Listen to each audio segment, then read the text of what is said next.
né? Esse ano a gente teve esse diferencial, a gente tentou trazer, e conseguimos, né, trazer palestrantes internacionais para mostrar qual que é a vivência deles, como que isso acontece em outros locais. Pessoas que estão trabalhando muito na pesquisa, né, mas que também têm muita experiência no dia a dia com os pets. Tem, né, como você comentou, 2 títulos emitidos, chancelados pelo colégio. Um título em nutrição, que é voltado tanto para o médico veterinário e para o zootecnista, que atuam na nutrição de cães e gatos. E um título voltado para nutrição e nutrologia, que esse é voltado para o médico veterinário. O objetivo do glossário é esse, é que a gente consiga todo mundo falar a mesma língua, né, usar os termos adequadamente para evitar equívocos, né? Então, aqueles exemplos bobinhos, né? O que é alimento natural? Vai estar lá no glossário explicando direitinho. Então, aí são essas dúvidas que às vezes as pessoas nem têm por não entenderem que são termos diferentes e que se aplicam de maneiras diferentes. É que os trabalhos no workshop, eles são voltados para doenças. Então, a aplicação da nutrição nas doenças. Enquanto os trabalhos enviados pro Congresso PET, eles são mais voltados para os animais saudáveis na tentativa de como melhorar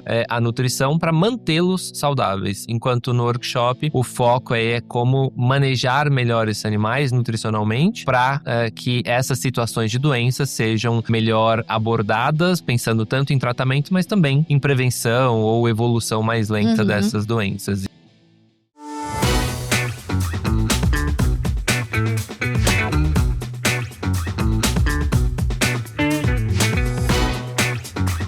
O Pet Food Podcast só é possível através de empresas inovadoras e que apoiam a educação continuada na nutrição de pets. Grupo BR Render. Fazemos juntos o produto para atender você, cliente. CIAVES 2026, o maior encontro da proteína animal das Américas. De 4 a 6 de agosto, no Distrito Anhembi, em São Paulo. Oi, pessoal! Bem-vindos a mais um episódio do Pet Food Podcast. Eu sou a Stephanie Teodoro e hoje a gente está aqui na FENAGRA 2026 para conversar com vocês e eu trouxe o Fábio Teixeira. Fábio Teixeira, ele é presidente da Sociedade Brasileira de Nutrição e Nutrologia de Cães e Gatos. E é um prazer estar aqui com você hoje, Fábio, para a gente conversar, para saber como foi o evento ontem, o workshop. Primeiro, obrigado, pessoal, pelo convite. Stephanie, por estar aqui com vocês, sempre um prazer. Falando do workshop, né, eu acho que é legal a gente fazer talvez um retrospecto, né? Sim. Que a gente teve. Então, a gente começou o dia falando sobre manejo alimentar de gatos, porque o tema do workshop desse ano e do congresso, né, PET, é falar de nutrição e nutrologia felina. Então, ontem, o workshop ele é bem voltado para o enfoque nutrição individual, para o enfoque como fazer no dia a dia a nutrição, naquele contato direto com o responsável, né, por esses pacientes. Então, ontem a gente começou com o manejo alimentar do gato. Então, a gente convidou a professora Daniela Ramos para falar um pouco sobre isso. Ela trabalha, uma grande referência em comportamento animal. E ela trouxe uma abordagem, né, super interessante sobre como fazer o manejo alimentar do gato. Começando ali, tem um gato e principalmente, né, que é o nosso grande desafio no dia a dia, quando tem vários gatos, né? E ela tentou, inclusive, trazer alguns pontos que eu achei bem interessantes de diferenciar, né, aquela situação da pessoa que tem alguns gatos, né, para não dizer muitos gatos, naquela situação de acumulador, e aquela pessoa que tem vários gatos, mas consegue realmente manejar bem todos esses animais, inclusive, que é o nosso foco, na questão alimentar. Então, eu acho que ela ajudou a quebrar alguns paradigmas, né, daquela coisa que a pessoa acha que tem vários gatos, não consegue alimentar os gatos com alimentos diferentes, seguir as necessidades de cada um deles. Então, ela trouxe várias evidências e dados de uma maneira bem prática de como fazer isso, né, de manejar naquela casa que tem vários gatos, com exemplos práticos de um animal precisa comer um tipo de alimento, o outro vai comer um outro, como que a gente maneja a quantidade, número de refeições. Então, acho que começamos de uma maneira bem prática, resolvendo o primeiro ponto, né? Como fazer o manejo desses animais. E eu acho que um ponto legal é o que a gente vem, né? Eu também, como fazendo parte da sociedade brasileira, é o que a gente vem tentando fazer ao longo dos anos, juntar com outras áreas, né? Exato. Então, a gente trouxe alguém da área de comportamento para que a gente não fique só focado na nutrição, né? Que só saiba sobre nutriente, necessidade, mas forma de abordar, né? De chegar no animal, de como lidar com ele, de como introduzir, como diferenciar. E como lidar com o responsável. E o responsável. Porque às vezes esse é o grande desafio, né? É o que você falou, a gente estuda muito nutrição, mas aí chega na hora, eu posso ter a melhor dieta do mundo, mas se eu não consigo fazer com que esse responsável realmente esteja engajado no tratamento e esse animal realmente aceite aquele alimento exclusivo ou com um manejo que eu possa integrar outros alimentos, de que forma fazer isso, para que o animal aceite, para que o responsável aceite, para que não haja uma briga entre os gatos por causa daquele alimento ou pelo manejo que eu estou impondo, estresse, todos esses pontos que são super importantes. E é o que você comentou, né? Essa integração é muito importante pra gente que tá na clínica, né? Pra gente que tá no dia a dia do atendimento. Porque, normalmente, quem tá no atendimento de nutrição vai trabalhar com outros especialistas e hoje, cada vez mais, os pets têm vários médicos veterinários e zootecnistas participando das suas condutas, das suas prescrições no dia a dia. Então, fazer esse intercâmbio de informação com as outras áreas é fundamental. Por isso que a gente começou, né, nessa tentativa de resolver o primeiro problema, que é como manejar esse gato. E na sequência, né, a gente trouxe aí, você falou de internacionalização, intercâmbio, né? Aí me veio que a gente trouxe 3 palestrantes internacionais, então, né? Esse ano a gente teve esse diferencial, a gente tentou trazer, né, e conseguimos, né, trazer os palestrantes internacionais para mostrar qual que é a vivência deles, como que isso acontece em outros locais, pessoas que estão trabalhando muito na pesquisa, né, mas que também têm muita experiência no dia a dia com os pets. Então a gente teve a professora Kate Shovler. A Shovler, né, que veio falar principalmente aí sobre macronutrientes para os gatos. Então, uma das grandes dúvidas também é como que a gente faz um balanço dietético adequado para aquele paciente, por exemplo, que ele tem uma doença renal. Aí fica aquele grande dilema, né? Eu reduzo proteína para o doente renal, mas ele é um gato, ele é um carnívoro, ele pode comer menos proteína, isso não vai trazer nenhum empecilho para ele. Ele pode, nessa substituição da proteína, eu devo substituir por gordura, por carboidrato, e ela trouxe uma abordagem, eu acho que super interessante, mostrando, por exemplo, mais uma quebra de paradigma, né?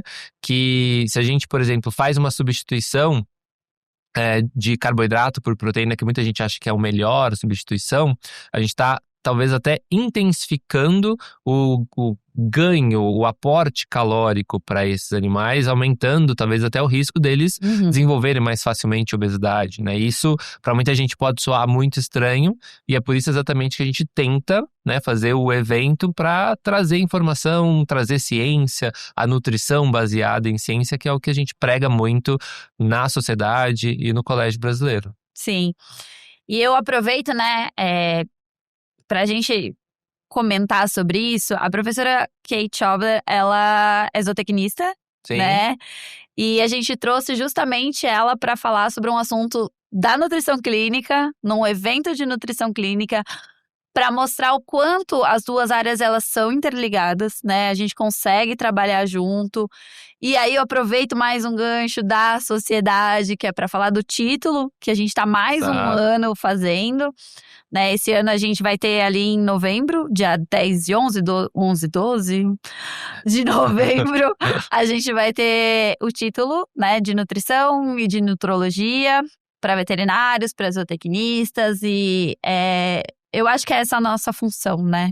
A nossa função acho que é exatamente tentar promover essa difusão de conhecimento e, de alguma forma, melhorar a valorização do profissional, né? O título, ele vem exatamente para isso, para que a gente consiga mostrar que existem profissionais que eles estão muito bem amparados na ciência para atuar na nutrição. E a gente tem, né, como você comentou, 2 títulos que são emitidos, chancelados pelo colégio. Um título em nutrição, que é voltado tanto para o médico veterinário e para o zootecnista, que atuam na nutrição de cães e gatos, e um título voltado para nutrição e nutrologia, que esse é voltado para o médico veterinário.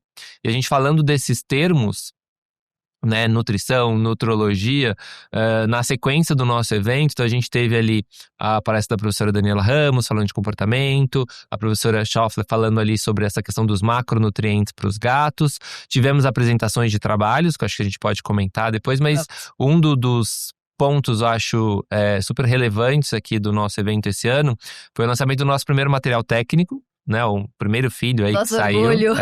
primeiro aí de alguns que a gente tá planejando, que é um glossário, né? Então a gente montou uma equipe dentro da sociedade voltada exatamente para elencar termos que são confusos, né, para a população de médicos veterinários, zootecnistas, profissionais e também para os responsáveis, né, para a indústria, termos que vão ser úteis com definições. Então a gente fez toda uma elaboração de passo a passo, né, de como transformar esses termos em algo um pouco mais fácil de serem entendidos, com definições claras. E posso aproveitar até aqui, né, para pedir para as pessoas, né, usarem esse material, compartilharem. Ele vai estar disponível no nosso site, tá? Para que todo mundo consiga Já tá no link do Instagram. Fazer o download, já está disponível, né? Como a Steph comentou aqui, no link do Instagram. Para quem estava aqui no evento, ele já foi disponibilizado também. A ideia é que a gente utilize um material digital para que ao longo dos anos ele vá sofrendo, inclusive, modificações, atualizações, né? A ideia é conseguir atualizar de acordo com a demanda, inclusive, que as pessoas podem nos enviar, né? Então, entrando em contato, falando, acho que está faltando tal termo, questionar, né, fazer críticas, sugestões são sempre bem-vindas para que a gente vá melhorando esse e os próximos materiais aí ao longo dos anos. O futuro da proteína animal passa por São Paulo. De 4 a 6 de agosto de 2026, o CIAVES reúne os líderes da produção mundial de alimentos, mais de 400 expositores, cerca de 100 agroindústrias exportadoras e compradores de dezenas de países. Negócios, inovação e conhecimento no maior encontro da proteína animal das Américas. CIAVES 2026, onde o mundo se encontra para alimentar o futuro. Não, com certeza. É um motivo de orgulho, né? A gente trabalhou intensamente nele nesses últimos tempos. E a gente espera de verdade que as pessoas aceitem esse novo letramento, né? Como você comentou ontem. Mas que a gente coloque em prática, né? E a gente comece a usar o termo de uma maneira correta. A gente vê que tem muita deficiência, desde a indústria até o meio acadêmico, né? A gente vem perpetuando termos de forma errônea. Então, que daqui para frente a gente comece a falar a mesma língua e que estejamos todos alinhados, né? Isso, exatamente. O objetivo do glossário é esse, é que a gente consiga todo mundo falar a mesma língua, né, usar os termos adequadamente para evitar equívocos, né? Então, aqueles exemplos bobinhos, né? O que é alimento natural? Vai estar lá no glossário explicando direitinho. Então, dieta, alimento, né? E aí são essas dúvidas que às vezes as pessoas nem têm por não entenderem que são termos diferentes e que se aplicam de maneiras diferentes. Sim, com certeza. E voltando para as palestras, o que mais que a gente teve? A gente teve, né, seguindo aí os nossos palestrantes internacionais, a gente teve o professor Denis, né, que ele veio falar principalmente sobre o metabolismo nos gatos em relação aos minerais, né? Então fazendo mais uma vez um paralelo com uma doença que é muito comum, né, que é a doença renal crônica nos gatos, e também uma doença que vem ficando mais frequente, junto com a doença renal crônica, que é a urolitíase.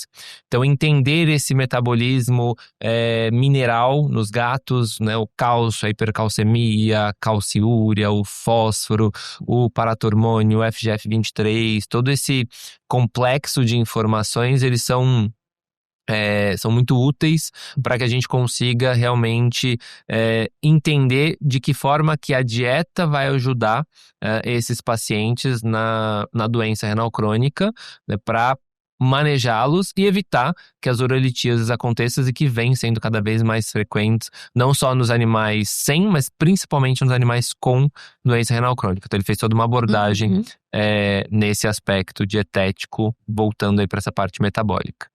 E depois a gente ainda teve sobre vitamina. Isso, e aí eu acho que essa particularmente era uma palestra muito esperada. A gente vinha sendo solicitado sobre isso há bastante tempo, né? Como fazer análises laboratoriais para entender o status nutricional. Então, o professor Robert Bacchus, que trabalha bastante com análises de vitaminas e alguns minerais, ele trouxe uma abordagem bem teórico-prática, né? O que é possível ser feito e como aplicar isso na rotina para fazer essa avaliação de status nutricional. Então, desde a vitamina D, que vem ficando um pouco mais frequente para a gente, mas outras vitaminas, quando é possível, se elas realmente refletem o status nutricional.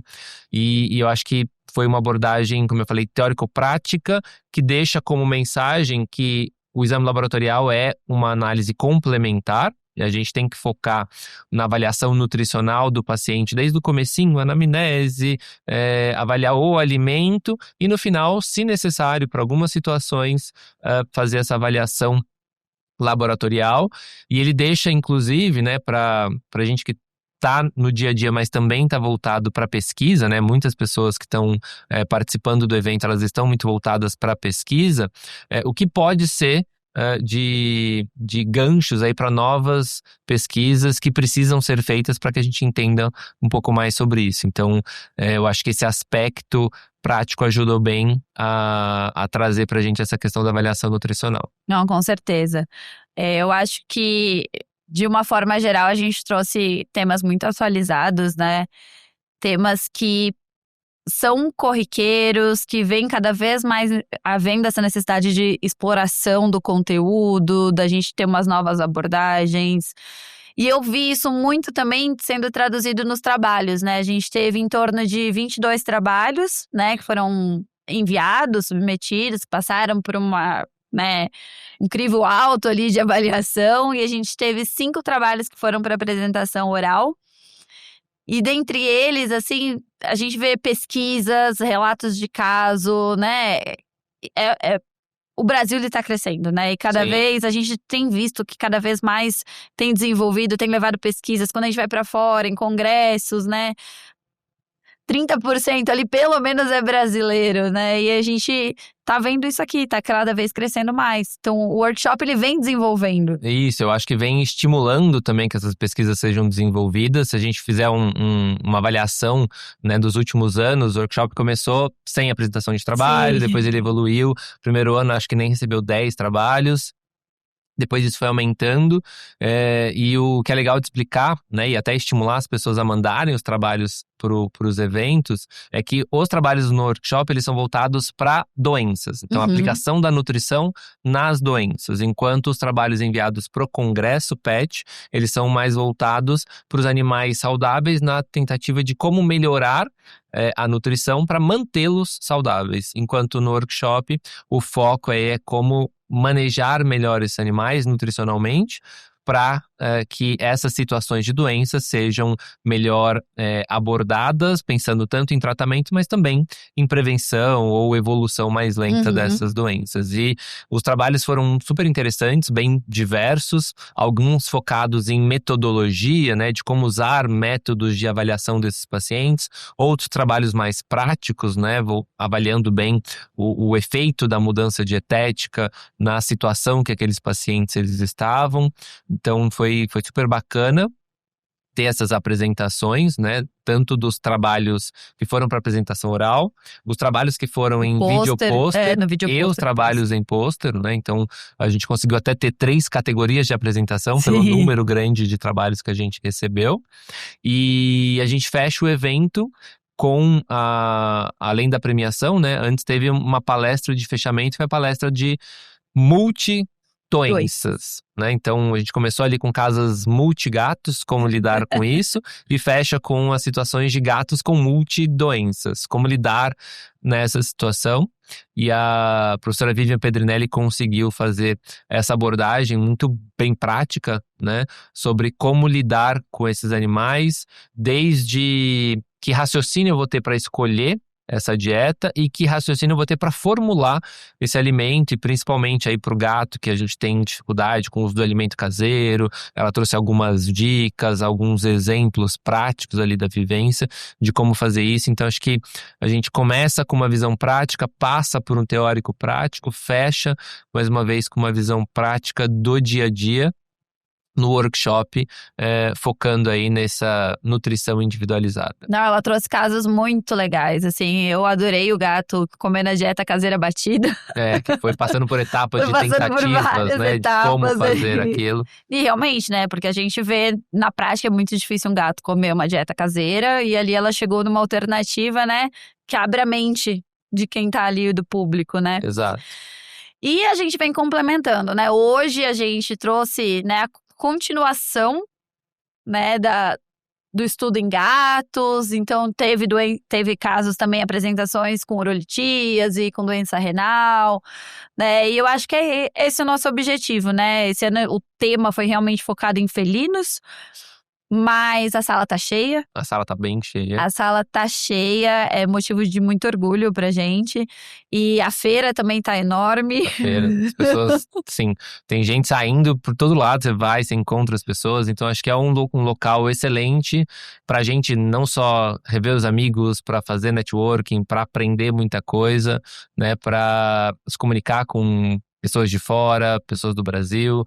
Então realmente esse evento que já estava consolidado, né, há muito tempo, mas ele vem crescendo ainda mais, né, e a gente vê esse exemplo com o workshop, mas vê a mudança, a evolução do próprio congresso, né, várias pessoas falaram, nossa, tá com uma cara diferente, tá ficando com uma cara, com o espaço tá diferente, né, então para quem esteve aqui conseguiu perceber que a gente conseguiu montar um espaço ali para as pessoas conversarem, né, para coisas simples como sentar no intervalo, carregar um celular, né, que a gente vive o tempo inteiro com o celular hoje, né, quase que uma parte da mão já, então precisa dele o tempo inteiro. Então a gente está pensando em como melhorar o evento ao longo dos anos, e acho que aos pouquinhos a gente vem conseguindo. Não, e é bem isso, né? E hoje nós somos um evento referência no Brasil, né? Sim, a gente teve um aumento no número de pessoas de fora, né, que vieram participar aqui da América Latina. Então, com tradução para o espanhol, perguntas que a gente recebeu durante o evento em espanhol. Então isso como você falou, é um motivo de orgulho realmente, que o nosso grande objetivo, que é disseminar a informação, parece que a gente está conseguindo. Quais são os próximos planos, Fábio? Próximos planos, né? A gente tem alguns próximos planos. Nessa reunião que a gente teve ontem, a gente apresentou um pouquinho, né, do escopo de atividades que vem por aí. Um dos planos é montar, né, mais materiais técnicos, e a gente está aí organizando uma comissão voltada exatamente para fazer um consenso sobre alimentação crua, né, que é uma dúvida que a gente recebe bastante, e eu tenho a sensação de que em América Latina isso é muito intenso também, né? Então acho que isso é importante de ser debatido, não só do aspecto nutricional, mas do aspecto saúde pública envolvido. Então a gente vai focar essa comissão exatamente para isso, para montar esse consenso. A gente está organizando mais eventos, né? Então a gente mudou o formato dos eventos online, que eram palestras mais ou menos ali mensais, bimensais, para um evento que vai acontecer no segundo semestre, online também. Então em breve teremos mais informações a serem divulgadas. Né? Vamos se juntar aí com uma sociedade. Isso, a gente está em busca aí desse parceiro, organizando com uma sociedade de uma outra especialidade, para fazer com que esse evento seja realmente muito aplicado, né, com uma linguagem prática e difundindo, né, por ser online, para um número maior de pessoas. Esse é o objetivo. Com certeza. E é isso, Fábio, foi um prazer. Obrigada por contar um pouco de como foi o dia de ontem, colocar as perspectivas da sociedade. Eu acho que o nosso objetivo vai ser sempre difundir, né, a informação correta, baseada em evidência. E eu acho que esse é o intuito também do podcast, né? Pra gente estar aqui sempre conversando com bons profissionais, trazendo informações verdadeiras, né? E então foi um prazer. Obrigada por dividir esse momento com a gente. Eu que agradeço, né, por vocês estarem cobrindo, né, parte aqui do nosso evento, ajudando nessa divulgação. Então é isso, pessoal. Obrigada, viu? Tchau!